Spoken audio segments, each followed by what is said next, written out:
네.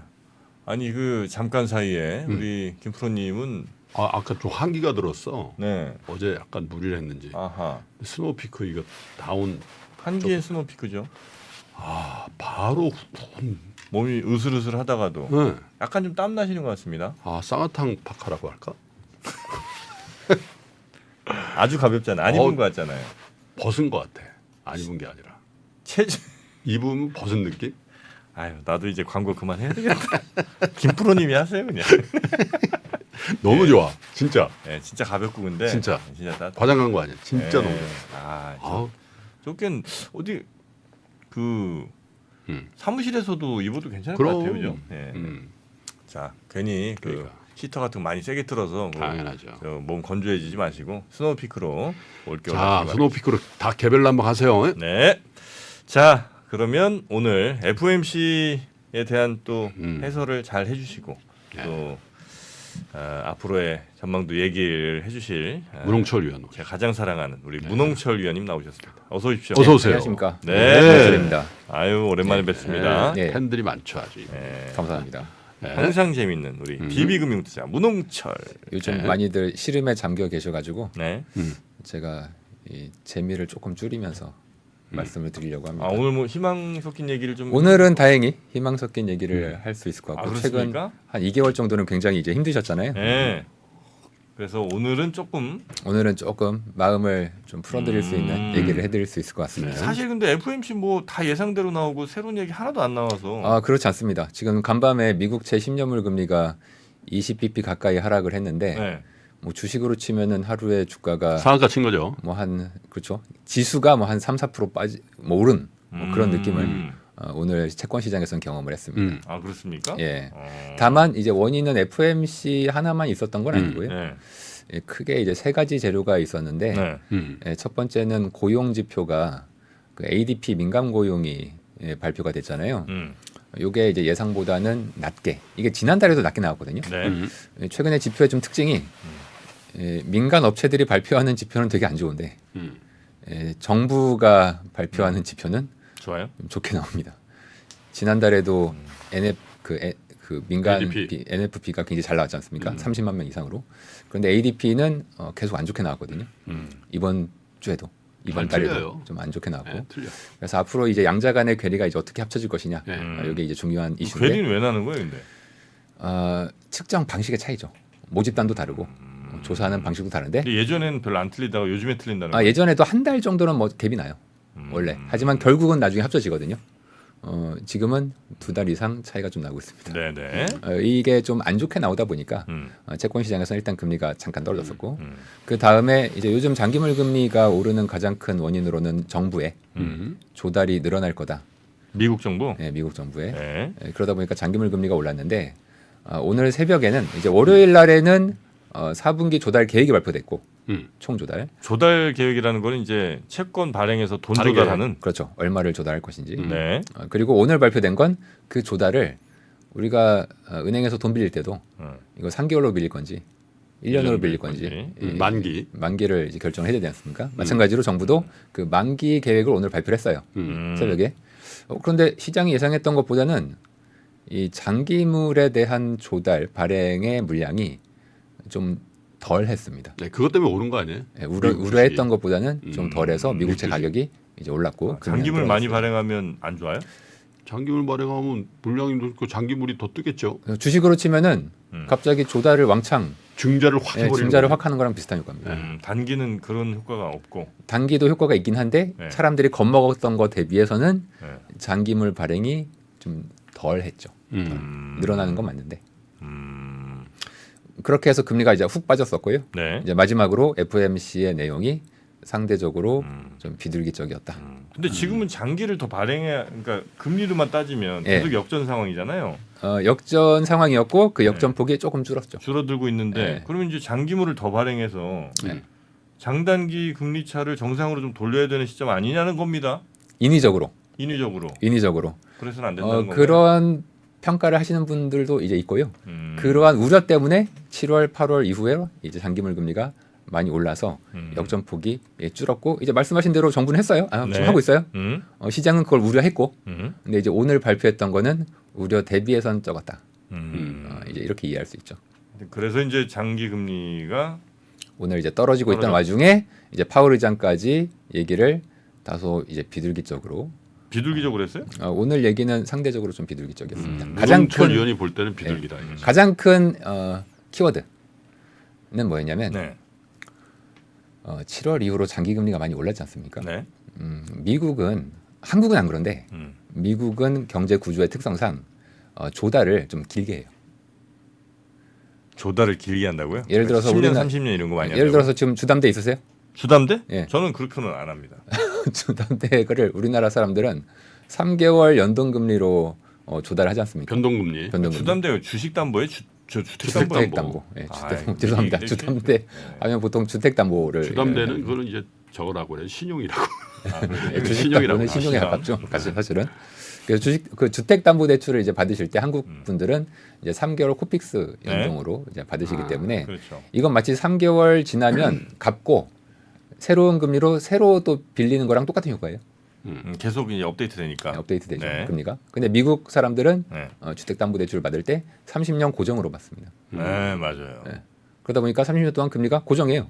걱정이 없다고 그러더라고요. 연준이 금리를 올리든 말든. 그래서 미국 주택 가격이 안 빠지는 게 그거 팔면 다시 얻어야 되는데 모기지 그냥 폭등해 버려. 8%입니다 이제. 옛날에 4%를 빌렸는데 대신 이제 새 집은 안 팔리겠네, 그죠? 그러니까 새 집만 팔려요.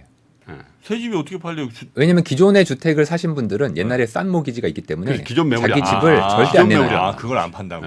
그러면 새로 살 사람은 그래도 뭐 아버님이 사주시는 분도 계실 거고 현찰로 사는 분도 있을 거잖아요. 이자 8%라도 일단 한번. 이자를 안 물죠. 이 사람들은 현찰로 살 거니까. 현찰로 살. 근데 또 이제 중간에 가다가 리픽싱을 해줘요. 네, 일부 합니다. 나중에 떨어지면 또 리픽싱 올라갈 때는 그냥 고정으로 쭉 가면 되는데 리픽싱 할 수 있는 네. 옵션 같은 게 있어요. 떨어질 땐 대환대출 뭐 이런 거. 있습니다. 네. 다만 나오는 이제 물량은 거의 새 집밖에 없는 거다 보니까 이 새 집은 오히려 가격이 올라요.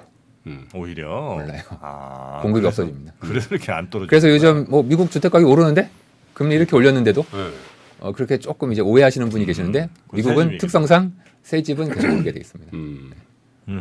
그 구조를 이제 보셔야 되는데 네. 전반적으로 오늘은 파월 의장은 최근에 장기물 금리가 오르니까 네. 아까 말씀드렸듯이 미국 경제는 장기물 금리에 연동된단 말이에요. 길게 빌리니까. 그래서 연준이 금리를 올리는 것보다 더 무서운 게 시중금리. 장기 금리가 올라가는 게 더 무서운 겁니다. 음. 근데 최근에 장기물 금리가 올랐지 않습니까? 그래서 오늘 아예 성명서에 박았어요. 뭐라고 박았냐면 네. 최근에 장기물 금리의 상승이 이 차주들, 그러니까 돈 빌리신 분들의 이자 부담을 높이고 있다는 것이 눈에 보인다. 높이고 있다고 하면 되지. 높이고 있다는 것이 눈에 보이. 뭐 이거 제가 약간 바꿔서 말씀드린 겁니다. 그 워딩은 아니에요. 네. 그리고 정확한 워딩은 뭐냐면 네. 이것이 경제에 긴축 효과를 가하고 있다. 그 얘기는 우리가 큰일 안 해도 될 것 같은데 이 상황이라면 이런 얘기지. 정확하십니다. 그러니까 기준금리를 굳이 안 올려도 장기물 금리가 기준금리 한 4번 올린 것을 이미 반영을 하고 있는데 굳이 내가 왜 또 올리냐? 그럼 더 죽겠죠 경제가. 네. 그러한 얘기를 이제 오늘 했기 때문에 시장은 그러면 다소 비둘기적으로 그걸 매파가 아닌 비둘기로 해석할 수 있는 해석을 할 수 있게 된 거죠. 그런 게 이제 비둘기적인 그 네. 정도는 예상이 안 됐던 거예요, 우리 시장에서도. 사실 얘기는 좀 했었어요.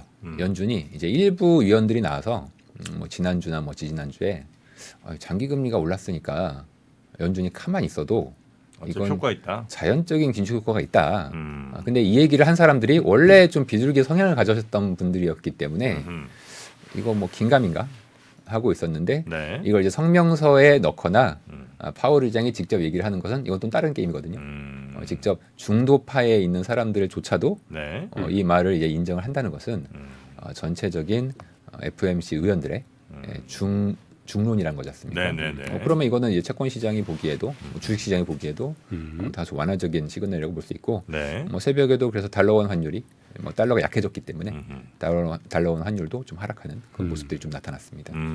네. 자, 일단 뭐 파월 그리고 이제 연준은 조금 생각보다 비둘기적으로 얘기를 해줬고 그래서 시장은 반응을 해준 거죠. 주식 반등, 채권 금리는 하락. 같은 그리고 달러는 네네. 약해지는 전부 이제 일관된 모습들을 이제 보여줬고요. 그런 점에 있어서는 우려를 뭐 조금 덜어도 되지 않겠는가. 저희는 그리고 기술 지금 원래 계절적으로 네. 주식은 올해가 예년의 기술적 패턴과 거의 똑같은데 원래 늘 10월, 9월이 안 좋고요. 나머지 달이 좀 좋아요. 그래요? 원래 계절성이 그래요. 원래. 이 계절성은 지금까지 르네상스 이후로 계속 유지가 됐습니다. 르네상스는 또 뭐야? 왜냐하면 르네상스 시대에 어떤 부자가 네. 아들아 주식 투자할 때 여름에는 좀 피해 있고 진짜 그런 얘기를 했어요? 그 기록이 있어요. 가을에 이제 10월 지나면 어. 살아. 그러니까 우리가 그냥 흔히 얘기하는 것처럼 단군이래 이런 건 아니고 진짜로 그때부터. 왜냐하면 그 전에는 주식시장이 없었기 때문에. 그래요? 네, 그런데 이제 르네상스 시대 때부터 이제 암스테르담에서 처음 거래가 이제 됐지 않습니까? 그 이후로 기록이 이 패턴은 북반구에서는 늘 성립합니다. 근데 올해가 정확히 이 패턴을 따라가고 있어요. 그러면 거꾸로 얘기합시다. 그러면 여름이 좀 거꾸로인 그럼 남미나 이런 데서는 그럼 그걸 계절성이 전혀 안 통해요? 그거는 이제 호주 같은 경우가 대표적으로 그냥 선진국 증시이기 때문에 남반구라고 해서 거꾸로 가진 않고요. 왜냐하면 남반구에 있는 나라가 별로 없기 때문에 그냥 북반구 다 따라갑니다. 문명이 이제 북반구에서 계속 브라질 증시에서. 그러니까 거기도 그냥 북반구 따라갑니다. 근데 다 이제 그 계절성 없네 그러면. 이제 북반구의 계절성 따라서 전 세계가 움직인다는 거잖아요. 왜냐하면 이제 미국이 북반구에 있지 않습니까? 전 세계 돈줄을 쥐락펴락하는 게 이제 미국이기 때문에. 그게 이제 계절이랑 인과관계가 있어요, 아니면 그냥 상관관계만 있는 거예요? 이유는 아무도 몰라요. 아무도 몰라요? 네. 그리고 보통 대부분의 계절성은 논문에 한번 이러한 계절성이 있다라고 나오잖아요. 그럼 그 다음에 사라져요. 한번 누가 밝혀내면? 네, 밝혀내면. 그런데 이 계절성은 아직도 안 없어지고 있어요. 그래요? 네. 신기한 일이에요. 그래서 제가 할로윈이 지나면 네. 좀 괜찮아지지 않겠냐. 할로윈 지났죠? 지났죠. 그럼 괜찮아지는 거예요? 지금이죠. 이제부터 언제까지? 12월 그리고 내년 3, 4월까지는 괜찮아? 괜찮게 됩니다. 패턴이 그렇다는 거예요. 제가 그렇게 말씀을 드리는 게 아니고 저만 하는 게 아니라 과거 패턴이 그래요. 일반적으로? 네, 일반적으로 그렇습니다. 그래요. 그럼 이제 미국 증시 작년에도 그랬나요? 작년에도 그랬네. 작년에도 작년에 그랬어요. 그런 것 같아요. 작년에 특히 그 주식이 연말까지 한 10월 정도까지 안 좋다가 그때부터 이제 쭉 올라왔죠. 네, 그랬던 것 같아요. 올랐죠. 작년에 중간 선거가 있었었죠. 음. 중간 선거는 이 패턴이 더 잘 맞아요. 중간 선거 있는 해는. 그래요? 그리고 대선이 있는 해는 주식이 좀 좋은 편입니다. 내년이 이제 내년이 이제 대선이 내년 있으니까. 대선이죠. 예. 그럼 뭐 주식 지금 갖고 있는 분들은 조금 마음을 좀 놓으셔도 되겠네, 그죠? 이제 많이 힘드셨는데 네. 앞으로 뭐 저희 하우스 뷰도 그렇고 네. 주식에 대해서는 저희는 좀 긍정적으로. 이거 묘한 매력이 있네.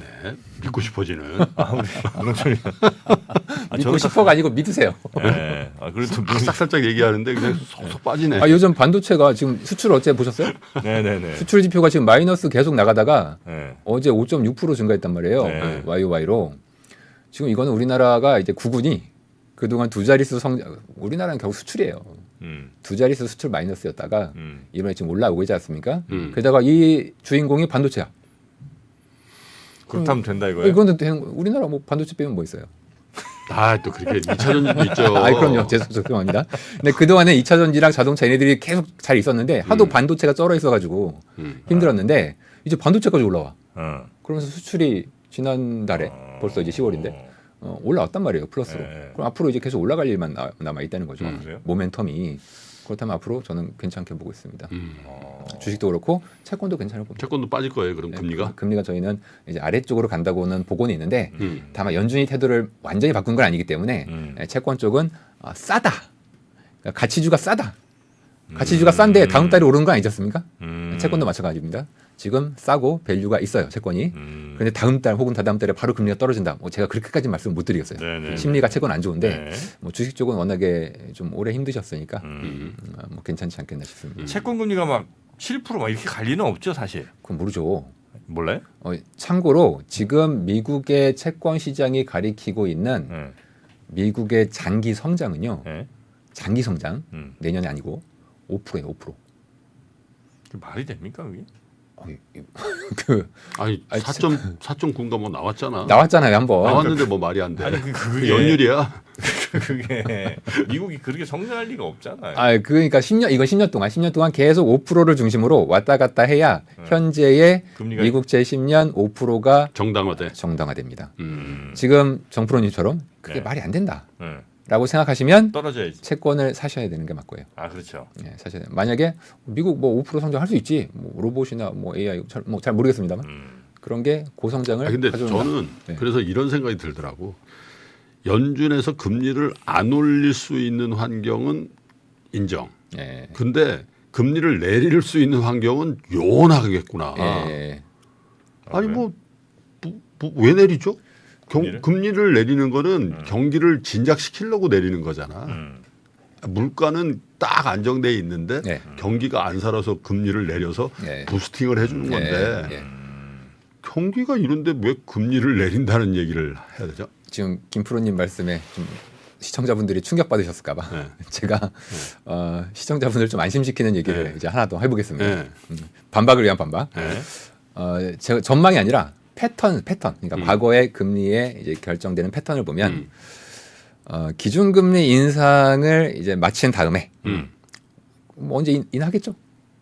언젠가 또 했겠죠? 과거에 늘 그랬어요. 네, 요 기간, 그러니까 동결 기간이죠.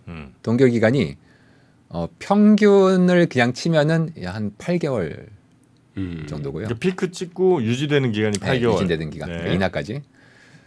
그리고 중앙값이 있지 않습니까? 빈도값으로 이제 중앙값을 뽑으면 보통 4개월이 안 됩니다. 4개월 안 돼요.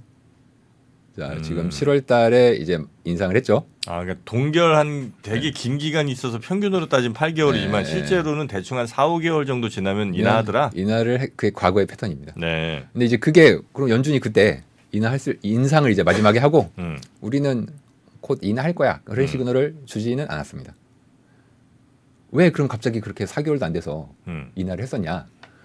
그 중간에 갑자기 이제 뭔 사고가 막 터지든지 지표가 이제 순식간에 안 좋다가 좋아지든지. 갑자기 안 좋아지든지 이런 일들이 이제 자주 벌어지거든요. 네. 이게 과거의 패턴이에요. 저희가 앞으로도 그럴 거다라고 제가 주장하는 건 아닙니다.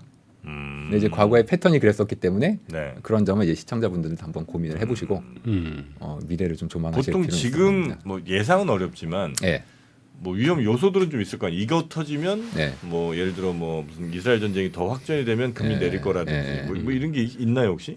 그거는 이제 말하면 한도 끝도 없죠.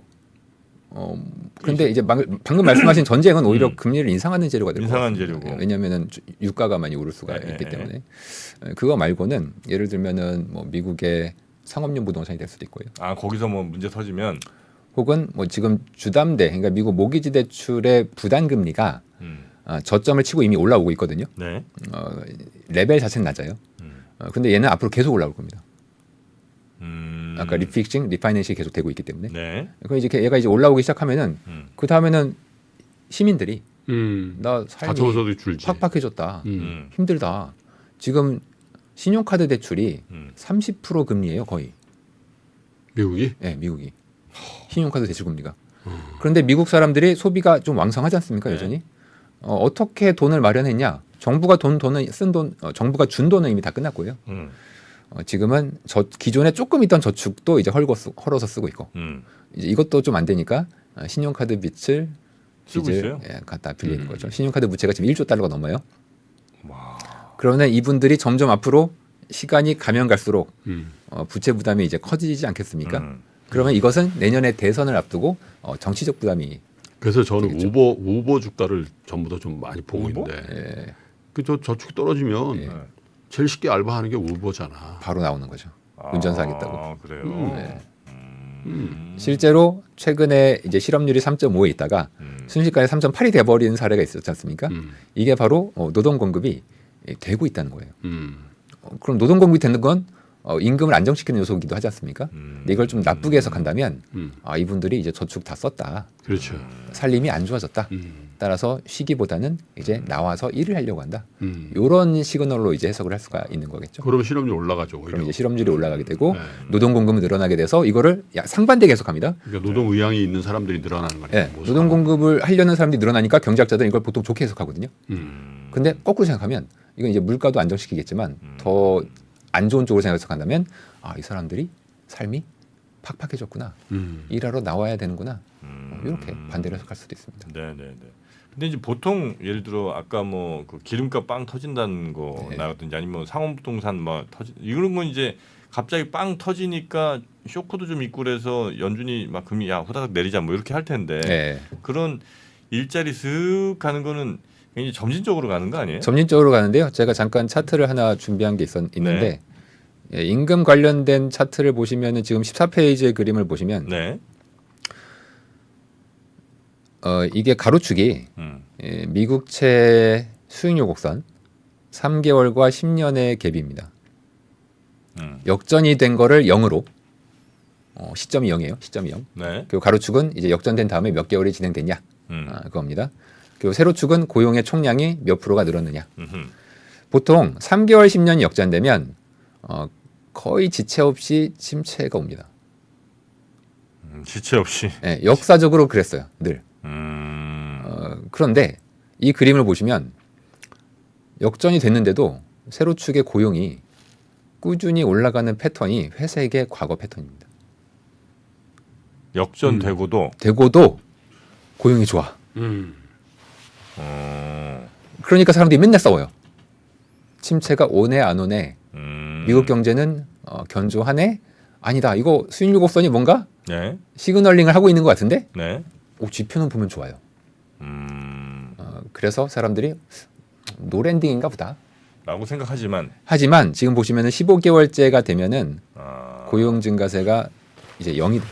네. 그래서 금리를 인하할 수 있는 여건이 만들어진다. 그래서 그 시점쯤 보통 침체나 경기가 갑자기 순식간에 다운됩니다. 그러니까 계속 좋다가 갑자기 급작스럽게 와요. 급작스럽게. 네. 이게 예측이 잘 안 돼. 그래서 그래서 금리 인하도 급작스럽게 많이. 저는 그래서 내년도에 이제 뭐 예상 뭐 이렇게 사람들이 이제 하지 않습니까? 네, 근데 네, 그것과는 좀 다르게 갈 것 같습니다.